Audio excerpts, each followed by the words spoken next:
ఒక్కసారి కొమ్మూరి గోల్డ్ కి కాల్ చేయండి. తాకట్లో ఉన్న మీ బంగారాన్ని విడిపించి మార్కెట్ ప్రైస్ కి వాళ్ళు కొనుక్కుని మిగతా డబ్బులు మీకు ఇచ్చేస్తారు. హలో అండి, అందరికీ నమస్కారం. నాతో ఉన్నారు ప్రముఖ సామాజిక రాజకీయ విశ్లేషకులు అంకంరావు గారు. సార్ నమస్కారం. నమస్తే కట్టవారు. సార్, ఇవాళ సుప్రీంకోర్టులో చాలా కీలకమైనటువంటి విషయాన్ని మనం చూసాం. అంటే వైసీపీ పార్టీ తరపున మాజీ బీజేపీ నాయకుడు, తమిళనాడు సంబంధించిన నాయకుడు, వైసీపీకి బ్యాక్ ఎండ్లో చాలా కాలంగా పనిచేస్తున్నాడు, మీకు తెలియని విషయం కాదు. ఆయన సుప్రీంకోర్టులో పిటిషన్ దాఖలు చేశాడు. వైసీపీ వర్షన్ ఏదైతే ఉందో ఆ వర్షన్ ప్రకారం తిరుమల తిరుపతి దేవస్థానం నకిలీ నెయ్యి విషయాన్ని ఆల్రెడీ సుప్రీంకోర్టు నియమించిన సిట్ ఎంక్వైరీ చేస్తుండగా కావాలని రాష్ట్ర ప్రభుత్వం మరొక ఏకసభ్య కమిషన్ నియమించింది, ఇది కోర్టు ఉల్లంఘన అనేది అతను వర్షంలో పిటిషన్ దాఖలు చేశాడు. కనీసం ఆ పిటిషన్ని తీసుకోలేదు సుప్రీంకోర్టు. అంటే ఇది కోర్టు ఉల్లంఘన కాదు అని సుప్రీంకోర్టు చాలా క్లియర్గా చెప్పింది. వైసీపీ ఈ విషయంలో ఫెయిల్ అయింది, దొరికిపోయింది. దీన్ని ఎలా చూడాలి సార్? ఇప్పుడు మళ్ళీ విచారణ అనేది లేదు ఇక్కడ. అవును, వాళ్ళు చెప్పేది తప్పు. రెండవది, సుప్రీం న్యాయస్థానం ద్వారా ఏదైతే సిబిఐ ద్వారా సిట్ ఏర్పాటు జరిగిందో, సిబిఐ ఆధ్వర్యంలో రాష్ట్ర ప్రభుత్వం తరపు నుంచి ఇద్దరు, ఎఫ్ఎస్ఎస్సి నుంచి ఒకళ్ళు, సిబిఐ అధికారులు, సిట్ మన లోకల్ సిట్ అధికారులు అండ్ ఫుడ్ సేఫ్టీ అధికారులు, మొత్తం కలిపి 5. అవును, 5. అంటే ఫుడ్ సేఫ్టీ అధికారులు ఒకళ్ళు, సిబిఐ నుంచి ఇద్దరు, రాష్ట్రం నుంచి ఇద్దరు, 5 తోటి న్యాయస్థానం నియమించినటువంటి సిట్టు పచ్చగా జరుగుతుందో. అవును, ఇప్పటి వరకు సిట్టు విచారణలో ఏమేమైతే వాళ్ళు వెలుగు చూపినాయో అవన్నీ పొందుపరిచి నెల్లూరు ఏసీబీ కోర్టులో వాళ్ళు మామూలుగా నివేదిక అందజేశారు. ఆ నివేదికలో ఏమన్నా వీళ్ళు చెప్పినట్టుగా ఏమన్నా సరే విచారణ పూర్తయిపోయింది, దీంట్లో ధర్మారెడ్డి కానీ, లేకపోతే చెవిరెడ్డి భాస్కర్ రెడ్డి కానీ, కరుణాకర్ రెడ్డి కానీ, సుబ్బారెడ్డికి కానీ ఎలాంటి సంబంధం లేదు, మీరు ఫర్దర్గా విచారణ చేయొద్దు, దీని గురించి మీరు మాట్లాడొద్దు, ముందుకెళ్ళొద్దు అని చెప్పని ఎక్కడన్నా ఏమన్నా దాంట్లో ఉందా? లేదు. వాళ్ళు ప్రభుత్వానికి 11 పేజీల నివేదిక సమగ్రంగా అందజేశారు కదా. అవును, సిట్ అధికారులు వీళ్ళ మీద చర్యలు తీసుకోండి, వీళ్ళు బాధ్యులు, వీళ్ళు అని చెప్పని. అంటే దాని అర్థం ఏంటి? ప్రభుత్వం మీరు ముందుకెళ్ళండి, దీనికి సంబంధించింది మీ పని మీరు చెయ్యండి, వీళ్ళు దోషులు అని చెప్పింది కదా. మా పని మేము చేసాం, మాకు వచ్చిన ఆధారాలుగా మీకు రిపోర్ట్ ఇస్తున్నాం, మీరు చర్యలు తీసుకోండి అని చెప్పని వివరంగా చెప్పింది కదా. ఇవి వాళ్ళకి తెలుసు కాబట్టి దీన్ని పక్కదారి బళ్లించటం కోసం ఇప్పుడు దాకా వాళ్ళు ఏమని మాట్లాడుతున్నారు? సిట్టు నివేదికలో ఇలా 4 పేర్లు లేవు కదా, వీళ్ళు నిర్దోషులు అన్నట్టు మాట్లాడుతున్నారు వాళ్ళు. అర్థమైందా? దీని మీద ఏకసభ్య కమిషన్ వేశారు వీళ్ళు, అది ఎలా చెల్లుతుంది అని చెప్పి వాళ్ళు మాట్లాడారు. ఏకసభ్య కమిషన్ దేనికి వేశారు? ఆ అధికారిని ఎందుకు నియమించారు? అవును, దినేష్ కుమార్, దినేష్ ఐఏఎస్ అధికారి, అవును, విశ్రాంత ఐఏఎస్ అధికారి, నిజాయితీ పడైనటువంటి దినేష్ కుమార్ గారిని ఎందుకు నియమించారు? దీని మీద వాళ్ళు ఇచ్చిన 11 పేజీల నివేదికలో ఉన్న అంశాల మీద ఏం చేయాలి, ఎలా చేయాలని చెప్పని న్యాయవాదులతో మాట్లాడుకున్న తర్వాత, మంత్రివర్గంలో మాట్లాడుకున్న తర్వాత ఈ దినేష్ కుమార్ గారిని నియమిస్తూ ఏకసభ్య కమిషన్ వేశారు. అవును, ఈ ఏకసభ్య కమిషన్కి కాలపరిమితి పెట్టారు కదా, 45 రోజులు. చట్టబద్ధత ఏర్పాటు చేశారు కదా. అవును, ఇన్ని ఏర్పాటు చేసిన తర్వాత ఇప్పుడు దాకా వాళ్ళు మాట్లాడింది తప్పు అని చెప్పని చెప్పు తీసుకొని కొట్టినట్టుగా సుప్రీం న్యాయస్థానం అయితే చెప్పిందా లేదా? చెప్పు తీసుకుని కొట్టినట్టుగా కాదు, వెనకటి రోజులు ఏదో అంటారు, దాన్ని ఎక్కడో అద్దె కొట్టింది.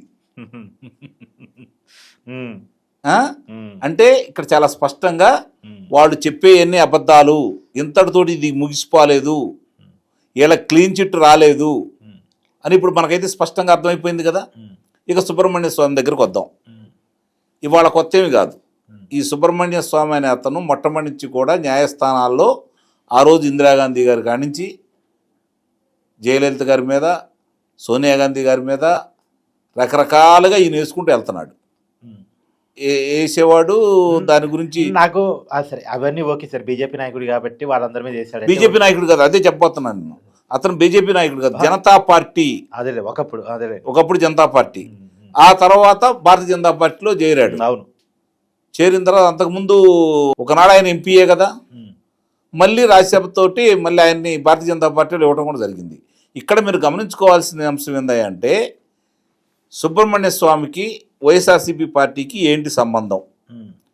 కాంగ్రెస్ పార్టీ అవినీతి మీద పోరాడాడు, జయలలిత అవినీతి మీద పోరాడాడు, సోనియా గాంధీ అవినీతి మీద పోరాడాడు.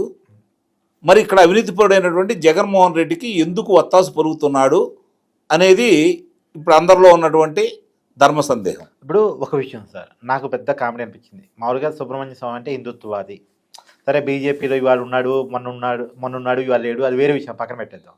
కానీ కొంత హిందుత్వవాది అనే పేరు ఉండేది. కానీ జగన్మోహన్ రెడ్డి గారు జంబో టీటీడీ పాలక మండలి వేస్తే దాన్ని కోర్టు కొట్టివేస్తే సుప్రీంకోర్టుకి వెళ్ళాడు జంబో టీటీడీ పాలక మండలి కోసం. అదేందో నాకు అర్థం కాలే.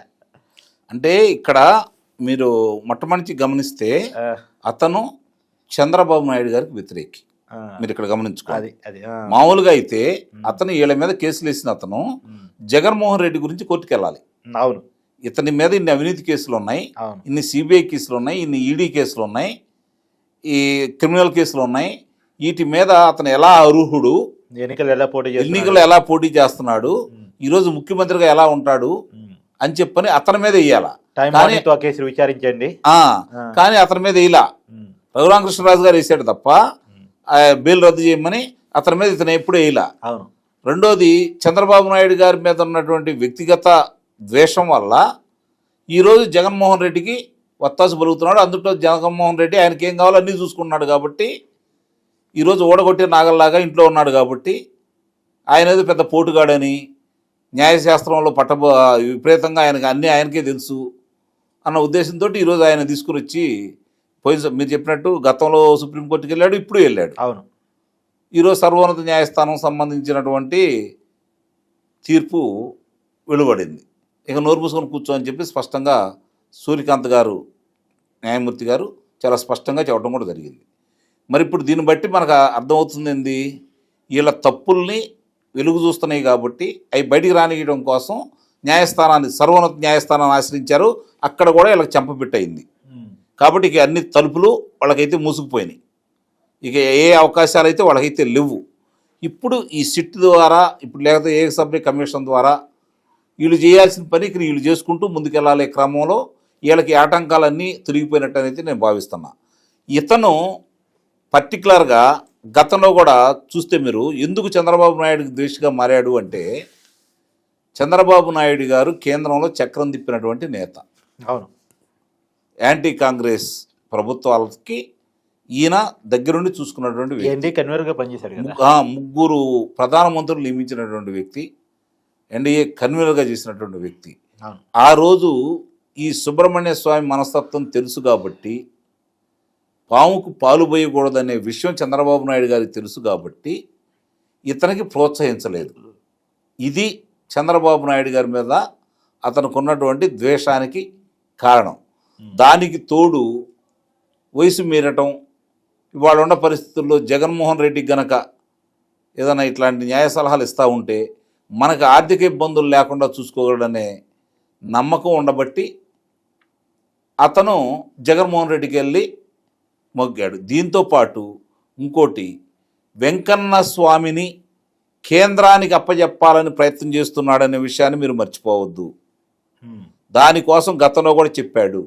అవును, మిగిలిన సట ఎక్కడా కూడా కాశీ దేవాలయం కావచ్చు, లేకపోతే మిగిలిన దేవాలయాలు చూసుకున్నా కూడా ఎక్కడా కూడా రాష్ట్ర ప్రభుత్వాల ఆధీనంలోనే ఉన్నాయి. కానీ ఇక్కడ వెంకన్న స్వామిని మాత్రమే కేంద్ర ప్రభుత్వం దగ్గరుండి చూసుకోవాలని చెప్పి మాట్లాడుతూ ఉన్నాడు.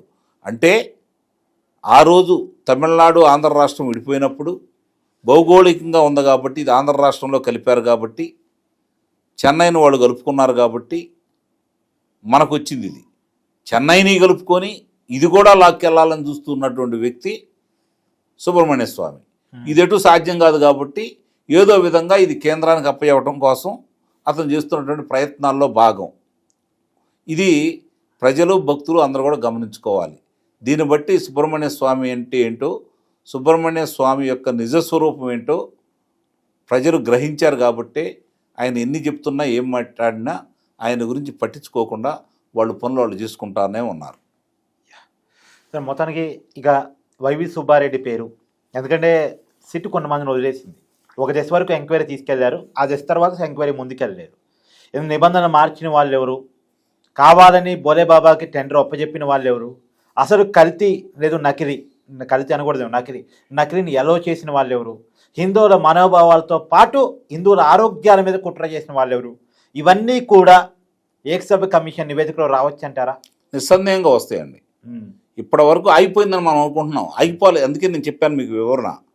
వాళ్ళ నివేదికలో పొందుపరిచారు అంతవరకు, తదుపరి వీళ్ళని కొనసాగించమన్నారు కదా, అంటే అది అయిపోయినట్టు కాదు కదా. అయిపోయినట్టు ఇప్పుడు మేమంతా విచారించేసాము, ఇదిగో తీర్పు అని చెప్పిన తర్వాత, సుప్రీంకోర్టు చెప్పిన తర్వాత, ఆయన సీజే గారు కనుక స్పష్టంగా చెప్పిన తర్వాత అప్పుడు ఇక ముందుకెళ్ళే అవకాశం అనేది ఉండదు. కానీ ఇక్కడ నివేదికలో కావచ్చు, లేకపోతే న్యాయస్థానంలో వాళ్ళు పొందుపరిచినటువంటి అఫిడవిట్లో కావచ్చు, దాంట్లో కూడా ఎక్కడ కూడా ఇంతవరకు ఆగిపోయింది, మీరు పట్టించుకోవద్దు, దీని ముందుకు వెళ్ళొద్దు, క్లోజ్ అయిపోయింది అయితే చెప్పలేదుగా. అవును. కాబట్టి వాళ్ళ మీద బాధ్యులు తీసుకోండి అని చెప్పిందంటే రాష్ట్ర ప్రభుత్వానికి మళ్ళీ అధికారం ఇచ్చినట్టే కదా. అధికారం ఇచ్చినట్టేగా. ఇంత స్పష్టంగా వాళ్ళు చెప్పిన తర్వాత వీళ్ళు వాళ్ళకు అనుకూలంగా వాళ్ళు మాట్లాడుతున్నారు అంతే తప్ప వీళ్ళని ఎవరిని వదిలిపెట్టమని కానీ, వీళ్ళు నిర్దోషులని కానీ, ఇంతటితోటి దీన్ని ఆపేయమని కానీ. చాలా క్లియర్గా చెప్పింది సార్, నిబంధన మార్చి మరి బోరే బాబా గొప్ప చెప్పారండి. మార్చింది ఎవరు? ఖచ్చితంగా పాలకమండి. అంటే చైర్మన్. కాబట్టి బాధ్యులైన వాళ్ళ మీద చర్యలు తీసుకోమంటే దాని అర్థం ఏంటి? రేపు పొద్దున నిబంధనలు మార్చిన చైర్మన్, దాన్ని అమలు చేసింది అధికారులు, అధికారుల మీద చర్యలు తీసుకుంటే ఎందుకు ఈ చర్యలు, ఎందుకు మీరు ఈ పనులు చేశారంటే అధికారులు చెప్పాలి కదా. దీనికి రేపు పొద్దున చైర్మన్ సమాధానం ఇవ్వాలి కదా. ఆ రోజు పర్చేజింగ్ కమిటీలో ఉన్నటువంటి చెవిరెడ్డి భాస్కర్ రెడ్డి, కరుణాకర్ రెడ్డి సమాధానం చెప్పాలి కదా. ఆ రోజు దగ్గరుండి చూసుకున్నటువంటి బాలాజీ అరెస్ట్ అవుతామేమో నిస్సందేహంగా ఇక వరుస కట్టిందనేది భావించండి మీరు. నేను చెప్పిన వాళ్ళందరూ కూడా మొత్తం రేపు పొద్దున జైల్లో కూర్చోబోతున్నారు. భూమన కరుణాకర్ రెడ్డి, చెవిరెడ్డి భాస్కర్ రెడ్డి, ధర్మారెడ్డి, సుబ్బారెడ్డి, బాలాజీ, వీళ్ళందరికీ జైల్లో వీళ్ళందరికీ కూర్చోబెట్టబోతున్నారు. ఇందులో ఎలాంటి సందేహం కూడా లేదు. Thank you sir.